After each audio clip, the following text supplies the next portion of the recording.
car perquisites. We have discussed that while valuing perquisite in respect of car, we have seen 5 different situations. I will be recapitulating all the 5 different situations briefly so that before going through the concept capsules, it becomes easier for us to solve them. In situation 1, we saw when a car was owned by the employer and it is provided to the employee for official purpose only. It means when the car is provided by the employer to be used only and only for official purpose. Since in this situation, the car provided to the employee is not benefiting the employee in any ways personally, so there is no perquisites in this case. So when a car is provided to the employee for official purpose only, then nothing is chargeable to tax in the hands of employee. In situation 2, we have seen when a car is owned by the employer, provided to the employee, which is further used by the employee only for personal purpose. When a car is used by the employee only for personal purpose and the expenditure for that purpose is entirely met by the employer, then whatever expenditure is incurred by the employer is taxable in the hands of employee.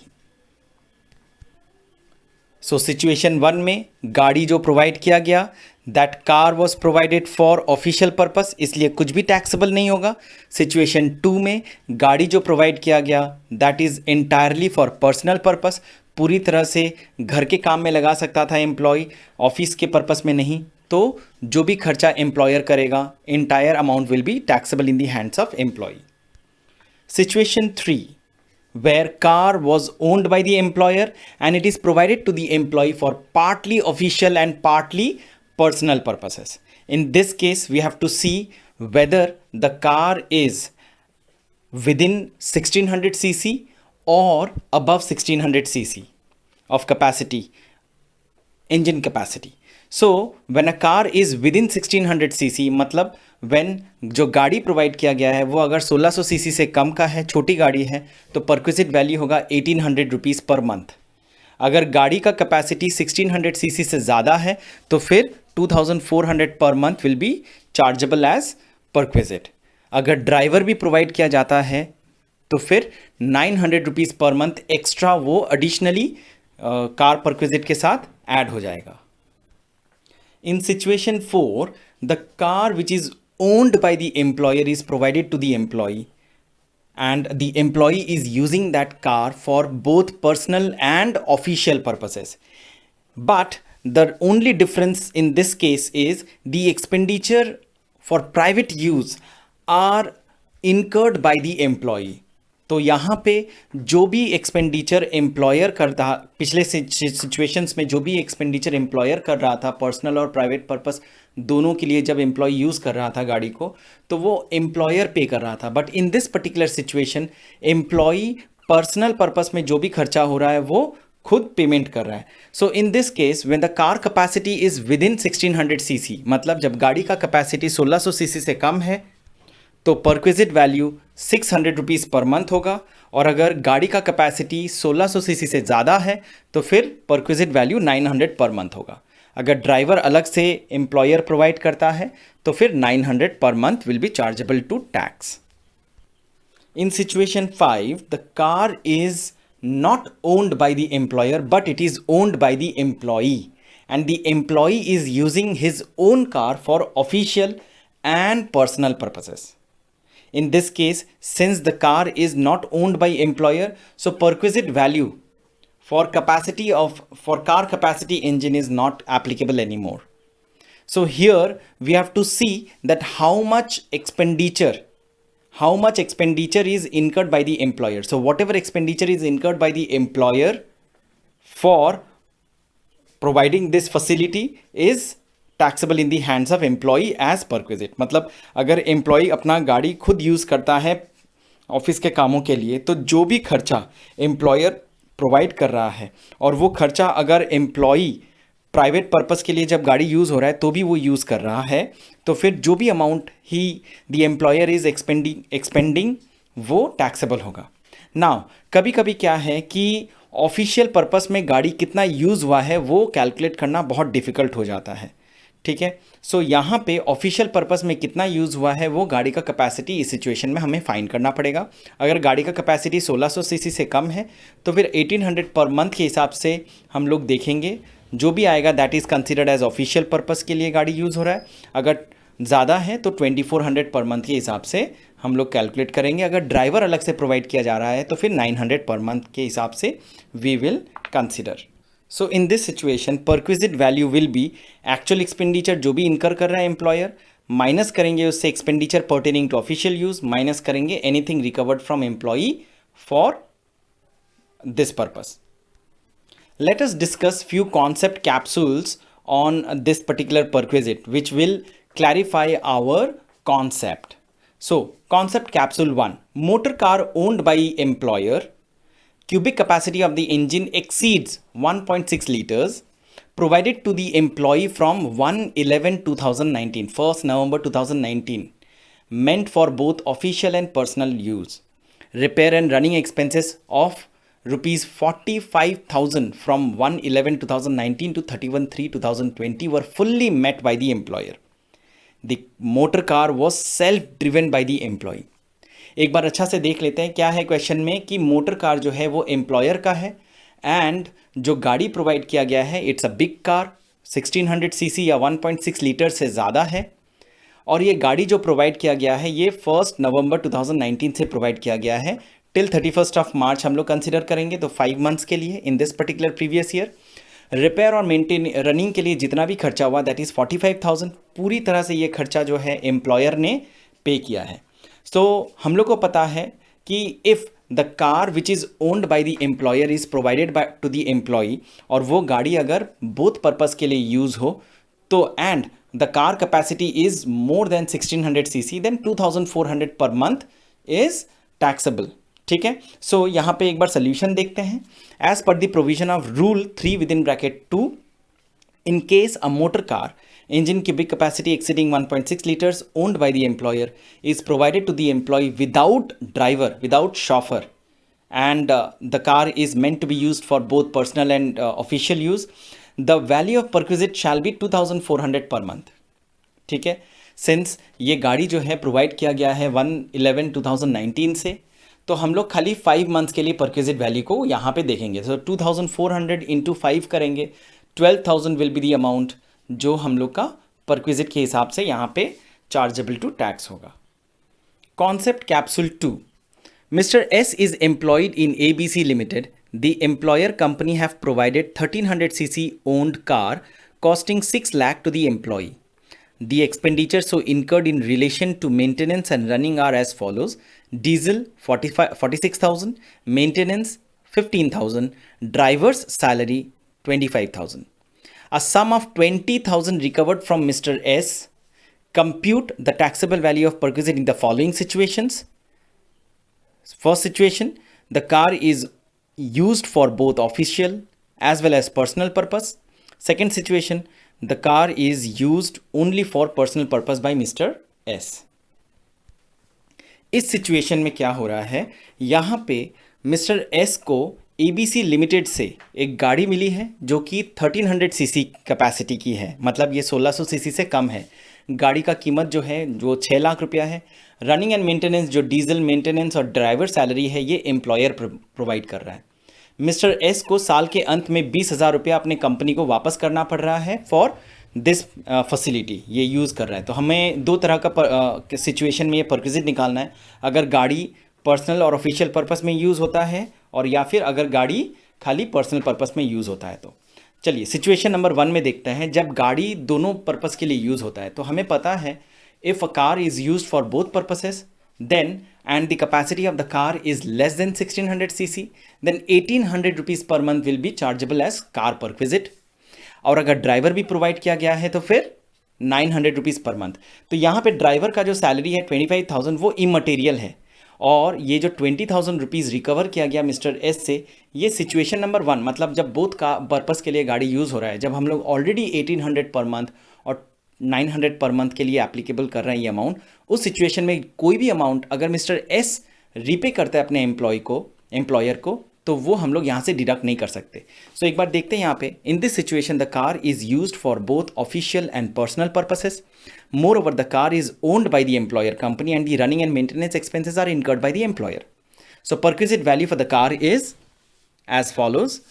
Value of perquisite for the car 1600 CC से कम है, सो फिर 1800 into 12 21,600, and value of perquisite for driver is 900 rupees into 12 which is 10,800। दोनों को हम लोग जोड़ेंगे, we are getting 32,400। Amount recovered from mister S of rupees 20,000 is not deductible in this situation. So gross perquisite value जो यहाँ पे है 32,400, यही टैक्सेबल अमाउंट है। ये 20,000 रुपीज़ माइनस करके 12,400 रुपये अगर आप लिखते हैं वो गलत हो जाएगा, नहीं करना है हमें वो चीज़। अमाउंट जो रिकवर कर रहा है एम्प्लॉयर 20,000 रुपये का, सिचुएशन नंबर 1 में ये इमटेरियल है, this information is not applicable. तो परक्विजिट वैल्यू टैक्सेबल कितना होगा? 32,400। सिचुएशन नंबर 2, जब गाड़ी जो है मिस्टर एस खाली पर्सनल पर्पस में ही यूज़ कर रहे हैं, इन दैट केस क्या करना है देखते हैं। सो यहाँ पे जो भी एक्सपेंडिचर एम्प्लॉयर कर रहा है for providing the car to be used for personal purposes for the employee, वो पूरा expenditure is chargeable to tax plus 10% of the cost of car as depreciation। तो हम यहाँ पे जोड़ेंगे, कार का जो वैल्यू है वो 6 लाख रुपया था, 6 लाख का 10% जो है वो 60,000 होता है, वो आएगा amount. And all the expenditure which is incurred by the employer, diesel, maintenance और ड्राइवर सैलरी, जितना भी अमाउंट यहाँ पे पेमेंट कर रहा है एम्प्लॉयर, वो सारे अमाउंट 46,000, 15,000 एंड 25,000 को हम लोग को लिखना है। टोटल करिए सबको, वी आर गेटिंग 1,46,000। अब इस सिचुएशन में हमें देखना है कितना अमाउंट मिस्टर एस अपने एम्प्लॉयर को वापस लौटा दे रहे हैं। So in this case mister S is repaying 20,000 rupees, जो यहाँ पे एप्लीकेबल होगा। So we will be deducting 20,000 rupees from 1,46,000 and we are getting 1,26,000 as taxable value of perquisite in situation number 2। Concept Capsule 3.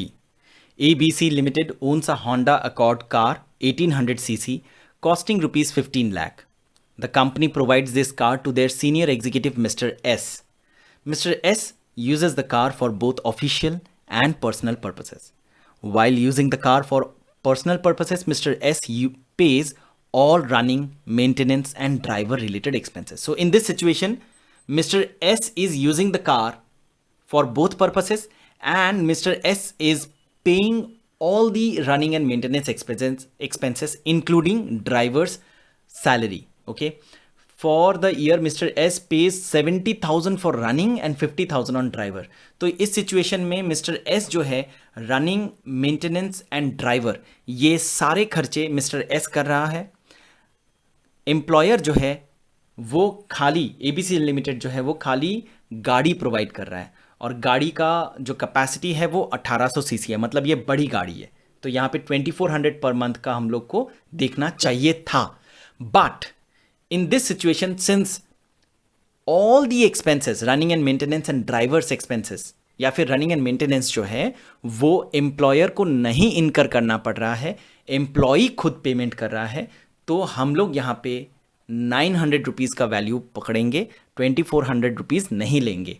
हम लोग को याद रखना है, जब expenditure on running and maintenance employee payment करता है, एम्प्लॉयर नहीं करता है, तो फिर छोटी गाड़ी के लिए 600, बड़ी गाड़ी के लिए 900, ये कंसिडर करना है। ठीक है, सो देखते हैं एक बार यहाँ पे, the car is owned by the employer company and mister S uses the car for both official and private purposes and incurs all the expenses when using the car for private purpose. The perquisite will be valued as follows। यहाँ पे perquisite हमें देखना है, तो ये value of perquisite for car जो है 900 into 12 होगा 10,800। और क्योंकि ड्राइवर जो है, खर्चा जो है ड्राइवर का वो एम्प्लॉयर नहीं पेमेंट कर रहा है, खाली एम्प्लॉय ही पेमेंट कर रहा है।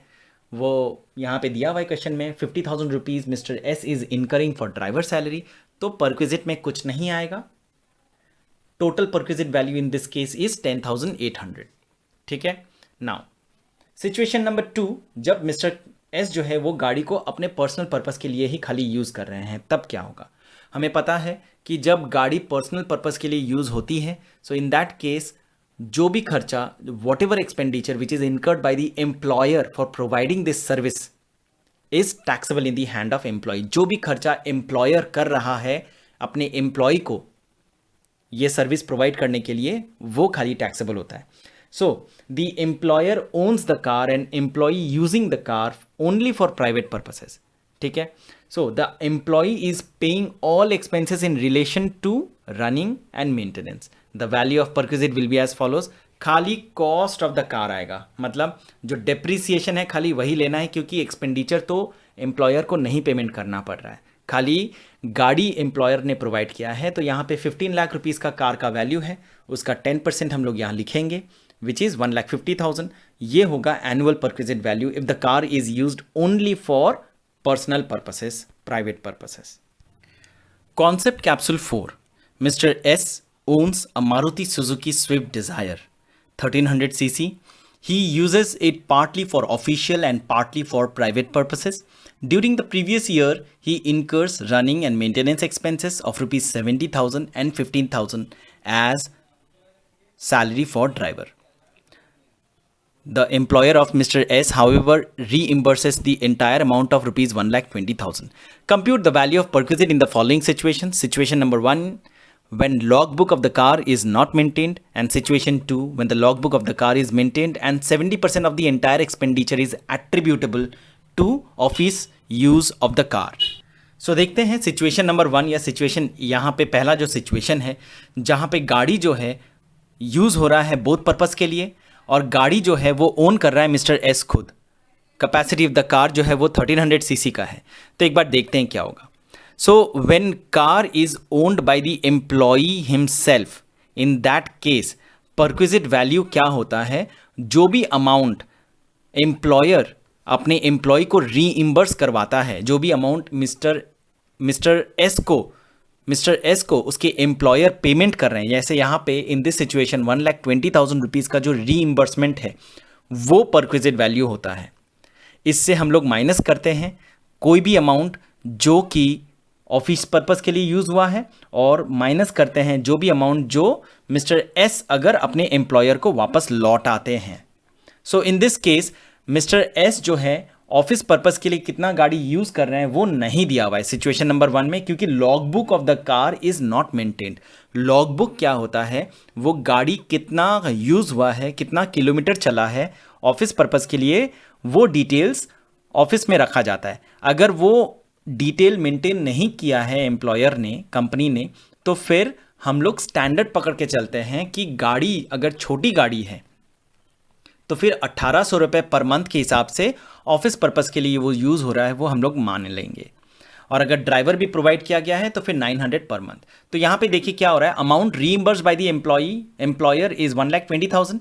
इससे हम लोग माइनस करेंगे ऑफिस पर्पस के लिए गाड़ी कितना यूज़ हो रहा है. लेस क्यों कर रहे हैं, क्योंकि ये जो गाड़ी है ये मिस्टर एस का खुद का है, एम्प्लॉयर का गाड़ी नहीं है. ठीक है. सो 1,800 rupees per month into 1,800 into 12 करेंगे, और इसके साथ और भी जोड़ेंगे ड्राइवर का salary which is 900 per month, 900 into 12.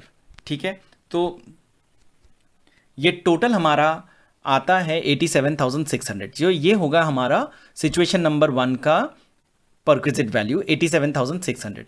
Situation 2 जो है यहाँ पे लॉग बुक मेंटेन किया जा रहा है, एंड यहाँ पे स्पेसिफिकली बता दिया गया है कि 70% of the entire expenditure is attributable to official purpose.